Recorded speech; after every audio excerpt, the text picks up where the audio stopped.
क्या आपको पता है एक ऐसा व्यक्ति जिसके आगे शक्तियां भी झुक जाती हैं, क्योंकि अगर व्यक्ति अपनी अंदरूनी शक्तियों को जागृत कर लेता है तो ब्रह्मांड की हर एक शक्ति उसके सामने झुक जाती है। ऐसी कोई भी इच्छा नहीं है जो वह पूरी न कर सके। आपने तो देखा ही होगा कि पहले बड़े बड़े महात्मा साधु संत बड़ी बड़ी शक्तियों को अपने काबू में कर लेते थे, उन्हें वश में रख लेते थे।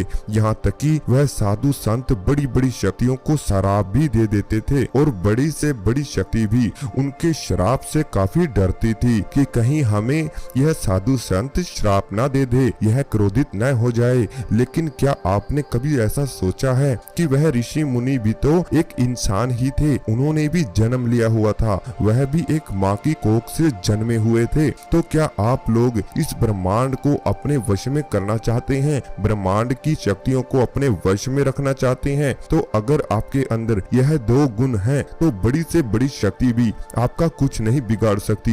गौतम बुद्धा ने आज के युग के लिए एक कहानी सालों पहले ही लिख दी थी, क्योंकि उन्हें पता था आने वाले समय में लोग अपनी शक्ति को भूल जाएंगे और ब्रह्मांड की ऊर्जा शक्ति के गुलाम बनकर रहेंगे। अमीर का गुलाम गरीब होगा और गरीब भगवान का गुलाम होगा, और यह बातें आज सत्य हो रही हैं। तो गौतम बुद्धा ने इसी पर एक कहानी सुनाई है, तो मैं आपको यह कहानी सुनाने जा रहा हूँ। अगर आपको यह कहानी अच्छी लगे तो चैनल को सब्सक्राइब जरूर कर देना और बेल आइकन को प्रेस जरूर करना। यह बात बहुत ही पुराने समय की है।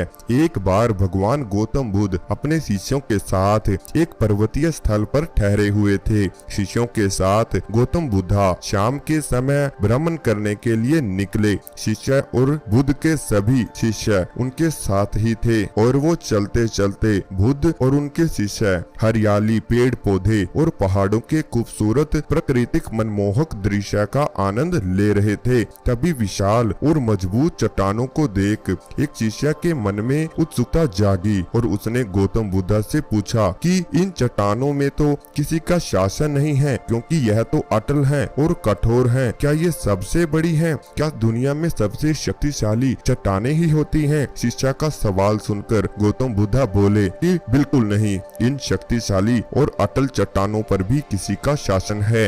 इससे भी शक्तिशाली कोई और है, वह है लोहा। लोहे के प्रहार से इन चट्टानों के टुकड़े टुकड़े हो जाते हैं। यह बात सुनकर शिष्य ने कहा, अच्छा गुरुजी, तो लोहा सबसे शक्तिशाली है? गौतम बुद्धा मुस्कुराते हुए बोले कि नहीं, लोहा भी सबसे शक्तिशाली नहीं है, क्योंकि अग्नि अपने ताप से लोहे को पिघला सकती है और इसका रूप भी बदल सकती है। शिष्य गौतम बुद्धा को धैर्य पूर्वक होकर देखना लगा और उनकी बातों को ध्यान से सुनने लगा और तुरंत बोला, तब तो अग्नि सबसे शक्तिशाली है गुरुजी। बुद्धा ने फिर वैसा ही उत्तर दिया। बुद्ध बोले, नहीं, अग्नि भी सबसे शक्तिशाली नहीं है, क्योंकि जल अग्नि की उछलती आग को भी शीतलता में बदल देता है और इस तरह से भगवती अग्नि भी जल से शांत हो जाती है। गौतम बुद्धा का जवाब सुनते ही शिष्य फिर से कुछ सोचने लग गया। बुद्ध ने अपने शिष्य के मन में चल रही उत्सुकता को समझ गए थे कि अभी उनके शिष्य की जिज्ञासा शांत नहीं हुई है। अब शिष्य फिर कोई सवाल करता उससे पहले ही गौतम बुद्धा ने यह बोल दिया कि वायु जल से भी शक्तिशाली होती है, क्योंकि जल की दिशा को वायु बदल देती है। शिष्य कुछ कहता, इससे पहले गौतम बुद्धा ने कहा कि अब तुम यह कहोगे कि क्या वायु सबसे शक्तिशाली है, लेकिन मैं इसका उत्तर भी पहले ही दे देता हूँ कि नहीं, वायु भी सबसे शक्तिशाली नहीं है।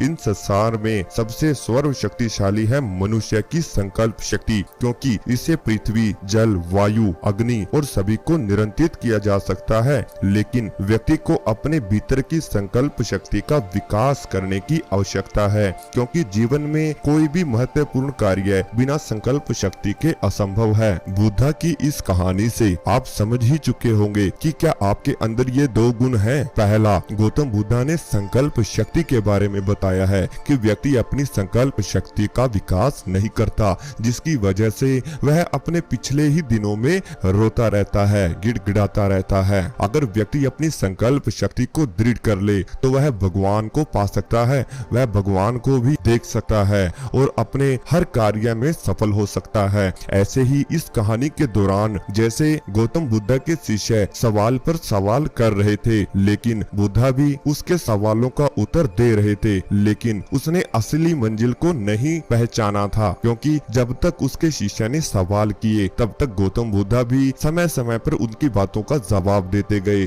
तो जब उनका शिष्य शांत हो गया और शांत होने के बाद गौतम बुद्धा भी अपनी मंजिल पर आ गए कि संकल्प शक्ति सबसे बड़ी होती है, मतलब कि उसे पता चल गया कि सबसे बड़ी शक्ति कौन सी है। तो कहने का मतलब है कि आपके अंदर धैर्य भी होना चाहिए। धैर्य और संकल्प शक्ति जिस व्यक्ति के अंदर होती है वह उसका विकास कर लेता है, तो ब्रह्मांड की हर शक्ति उस व्यक्ति के सामने झुक सकती है। वह ब्रह्मांड में सर्व शक्तिशाली माना जाता है। आलस और काम चोरी से जीवन बर्बाद हो जाता है, वही सुखी और खुशहाल जीवन जीने का एक मात्र तरीका है, जो कि है मेहनत।